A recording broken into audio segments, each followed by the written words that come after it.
Hello, everyone. My name is David Su, and today I'm joined with our guest speaker, Mr. Kevin Kish, who is the director for California's Department of Civil Rights.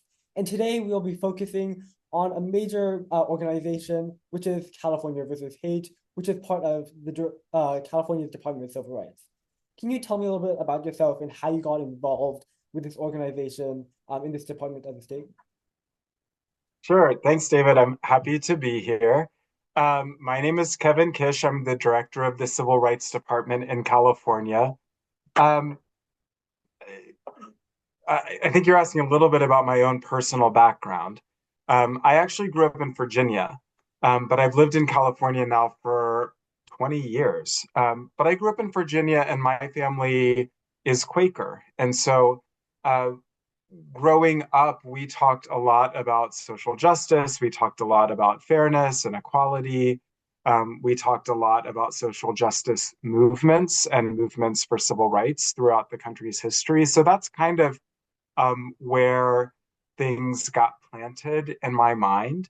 I went to Swarthmore College outside of Philadelphia, which was founded by Quakers. And so there's that Quaker focus on trying to make the world a better place there. And ultimately, I went to law school and I was a legal aid lawyer for about a decade, representing poor people, many immigrant families, mostly in employment cases. So people who had not been paid for the work that they were doing or who were being paid illegally for the work that they were doing.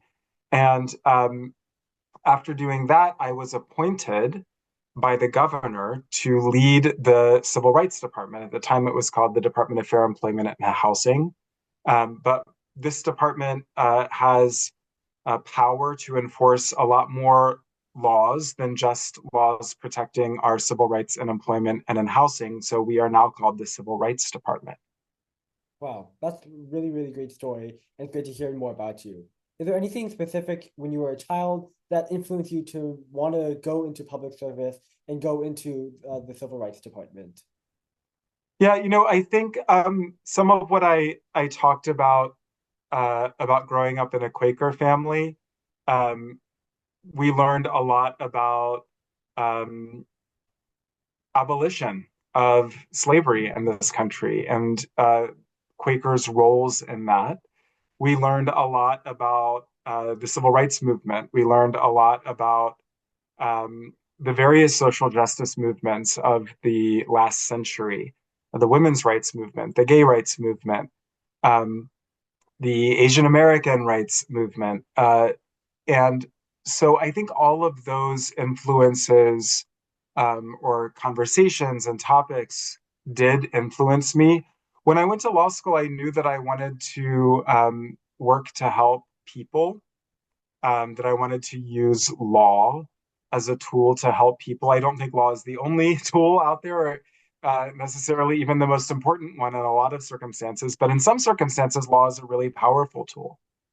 So representing people who weren't paid legally for their work or weren't paid at all, law is a powerful tool to try and get wages that they earned back into their pockets. And law can be a powerful tool in the context of civil rights as well. In fact, um, passing a law doesn't mean that you change people's lives on the ground. Enforcing a law that is passed can change people's lives on the ground. And so it was an honor for me to be appointed to lead this department, which has as its goal, as its mission, enforcing the laws that protect all of our rights to be treated equally in the workplace and in our housing and in businesses and in all areas of our lives.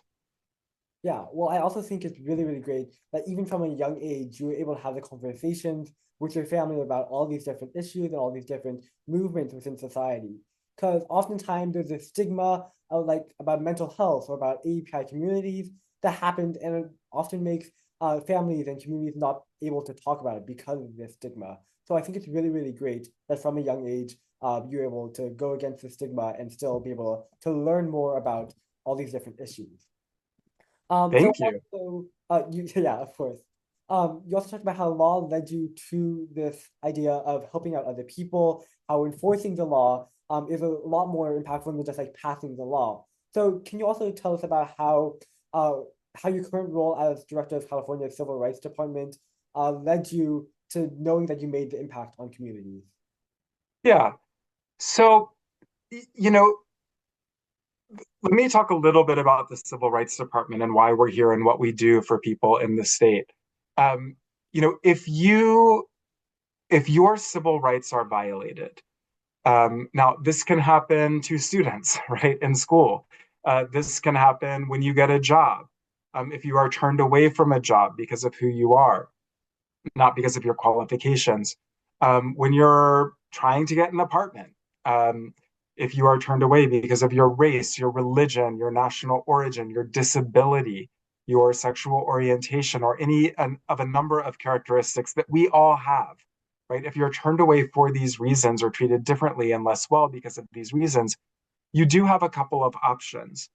Um, what happens most of the time is nothing, right? Most people whose civil rights are violated never complain to anyone, or maybe they complain to their families or to a therapist or to their pastor or religious figure or someone in their lives, a friend, but they don't complain um, necessarily to their boss or to the landlord or to the government.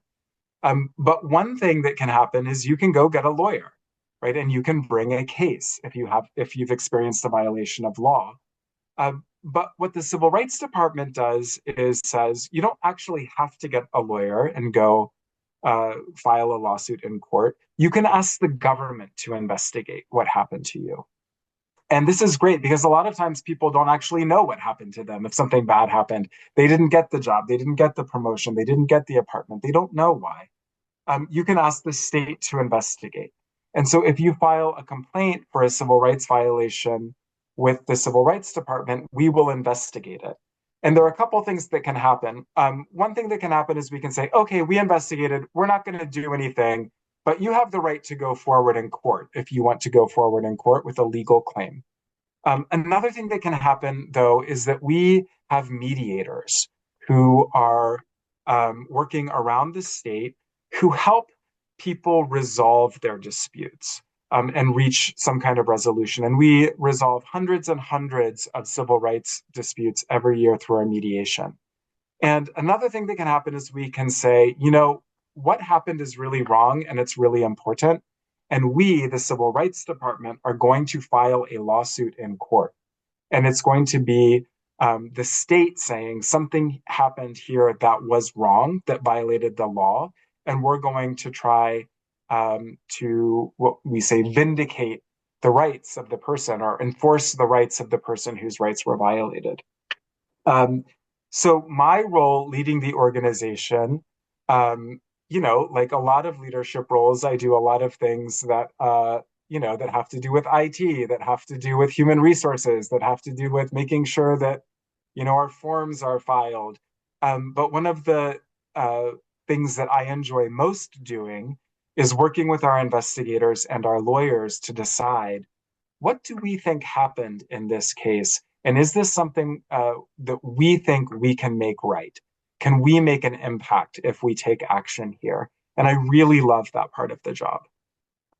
Yeah, thank you so much for explaining to the audience members that don't know what this department does and how it benefits so many different families and so many different groups in California. So thank you for explaining what that is.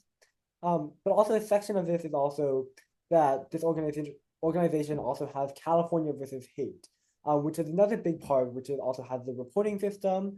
Could you explain a little bit about what California versus hate is? Absolutely. So California versus hate is a hotline, but it's not just a hotline. We call it a resource line. And so people who experience an act of hate in the state of California have the option of calling California versus hate. And what happens when you call is that or file a report online is that if you want to, you will be connected with someone that we call a care coordinator. And this is someone who's going to help you identify what it is that you think you need after experiencing an act of hate. I can tell you that a lot of people don't file legal reports when they experience an act of hate, right? They don't call the police necessarily. They don't call the Civil Rights Department to start an investigation. Why? Because they don't really want that, right? Most people who experience, and now, of course, there are many different types of acts of hate. Some of them are crimes, some of them are violations of other types of laws. But by and large, I find that when someone experiences what they understand to be an act of hate, what they want is support and they want other people to be protected, right? They don't want it to happen again. And so, what California versus hate does is it provides that support. It says, if you call and you say, look, my grandmother experienced an act of hate, and I think that she would benefit from counseling, and she speaks Mandarin, right? We can try and connect that person who called and their family to a counselor who can provide counseling services in Mandarin or whatever language the person speaks. Or we can help connect the caller to a social support group, or we can help connect them to a legal aid organization, or we can help connect them to any number, more than 100 different types of services and organizations that can help people depending on what they need if they experience an act of hate. So it's outside of law enforcement. We can help them connect with law enforcement, with police, if that's what they want to do. We can help connect them with a lawyer if that's what they want to do. But we can also help connect people with all kinds of different services. And sometimes it helps people just to say, hey, something bad happened to me and I want somebody to know about it and I want to talk to somebody about it. Yeah, well, it's really, really great that you have these resources that the public can use. So how do the people find California versus hate? How do you outreach? How do you make sure that these communities that have that, or these people and individuals that have these hate crimes or hate speech against them, how do they find California versus hate and make a report to get these resources? Yeah, so that is a really great question, David, because something that I've found is that most people don't walk around the world with a list of numbers and websites that they need to have just in case something happens to them, right? And so most people aren't actually looking for us until something bad happens. So it is important for us to be easily found. One way that we do that is through outreach and education, right? We send our teams to all different kinds of events throughout the state. And we like to go to festivals where people are actually celebrating, where people are gathering, because that's where people are. And so we have a lot of on the ground physical presence. We have posters, we have cards, we have all different flyers, all different kinds of materials that people can take and hand out so that you can give out to the people in your school. But we also have a website and an online presence. And one of the great things about this website for California versus hate is that there are materials that you can take and use, right? So, as one example, we have a lot of materials for schools to take, and you can customize these materials for your own school. They are available in multiple languages. And I will give you the website. I just want to make sure that I give you the right one. You can, of course, Google California versus hate. But the website, if you want to go directly, is californiaversushate.org. That's CAVSHATE.org. Yeah. Thank you for sharing this resource so people can find California versus hate if they need it, or just learn more about this section as a whole.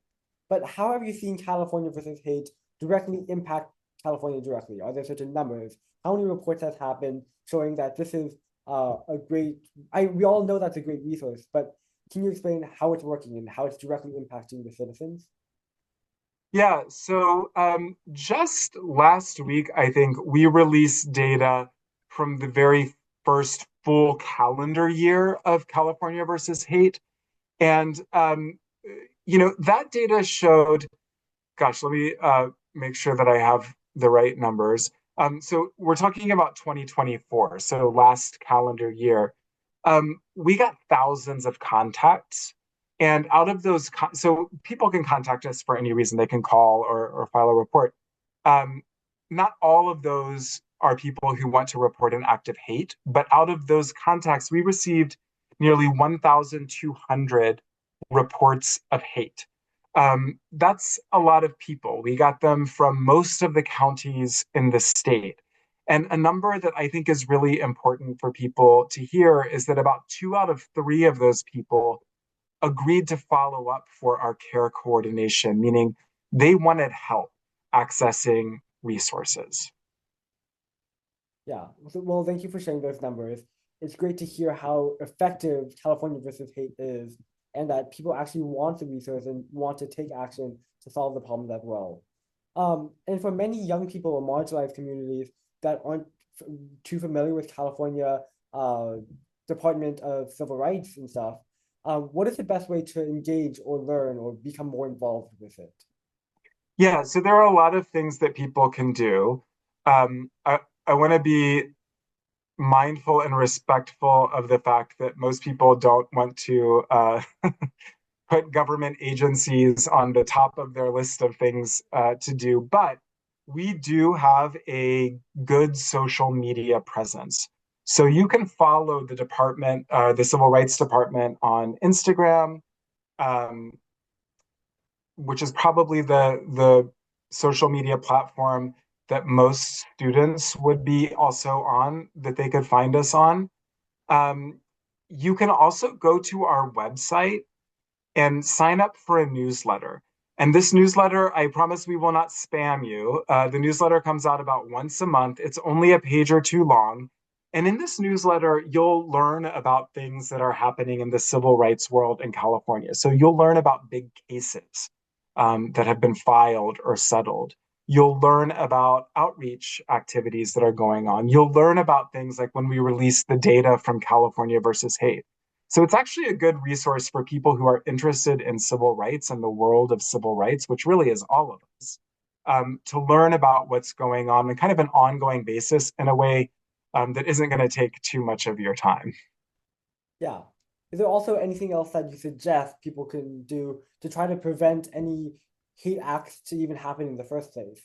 Um, Yeah, that is the $1 million question. It's like nobody wants this stuff to happen. So how do we stop it from happening? Something that I think about a lot is that hate isn't new. It's not like this is a new phenomenon. It's not like it started this year or with COVID or with anything. You know, People and communities have been experiencing acts of hate for as long as there have been people and communities, certainly in the state of California since its very inception. So we're not going to be able to stop everything bad from happening. Um, One thing that I've learned is that people want to feel that they are not alone, right? And so if people feel that they're not alone, including by accessing resources through California versus Hate, sorry, I have to cough. I should have brought water to this. Um, I think that having those resources in place helps. Another thing that we know helps prevent things in the first place is having a culture where it's not accepted, right?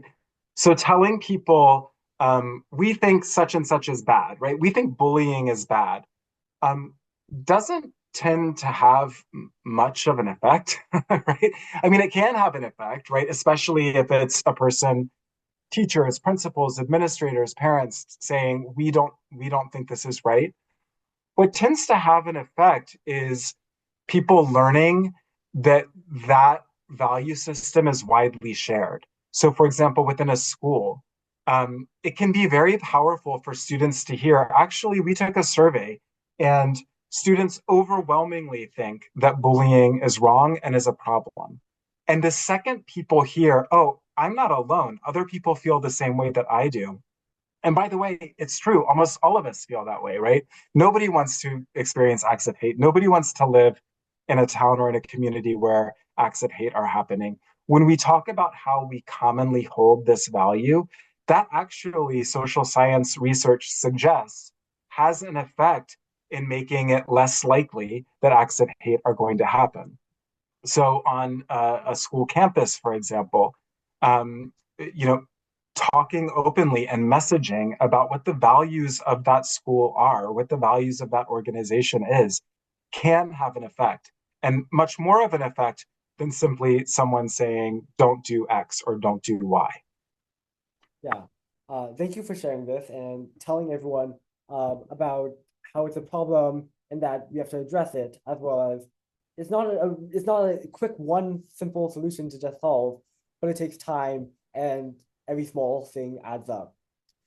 Is there a specific problem that really worries you that you hope that the next generation of policymakers, advocates, whatever, hope to hopefully solve? Um, how much time do you have? I think there are a lot of problems. Some of the problems are very old, right? The problem of hate is very old. Um, and individuals and communities have, for generations and generations, come up with their own solutions. California versus hate is one solution, one manifestation of that. Um, uh, and so that's a very old problem. But old problems can sometimes take new forms. So one of the things that I think about is social media, right? Especially for young people. And we did a survey of Californians in collaboration with UCLA. It's called the California Health Interview Survey, and we did this. We published results earlier this year showing that many, many, many young people are experiencing acts of hate in California, and where it's happening tends to be at school and online, right? So for adults, a lot of where things happen might be in where you live. It might be at work. It might be on the street or visiting a business. And for students and school age people, it tends to be at school and online. And one challenge that I think we have is figuring out what do we do with our online lives, and how can we um, spread the values that we might be able to spread more easily in person in our physical community into our online community. Um, we have not solved that problem. I don't think we've gotten close to solving the problem of bullying and hate online. And that is something that I think young leaders are going to have to be focused on going forward. Okay, well, thank you so much for sharing this. Is there one message that you want to leave behind to the future generation, to the future generation of lawmakers, policymakers, activists, and youth in general? Yeah, again, I have lots of messages, but here are two. One is it doesn't actually, in my personal view, matter who you are or what you do. You can always be a civil rights worker, right? You don't have to become a lawyer. You don't have to become a legislator. We need civil rights workers who are doctors and nurses, who are technologists, who are coders, who are mathematicians, who are working in physical professions. We need civil rights people fixing cars.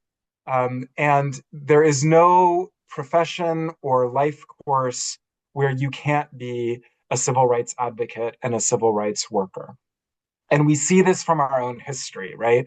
Um, think about Rosa Parks. Think about the people who have led civil rights movements and have been forceful figures in civil rights movements. These people were people from all walks of life. You do not have to be rich. You do not have to be famous. You can be a civil rights worker no matter what you do. And the other message that I would leave is one of the great benefits of being young is um, wondering why the world is the way it is, right? Why is this like this? This doesn't seem fair. And it can be easy as we grow older um, to kind of start saying, well, that's the way it is.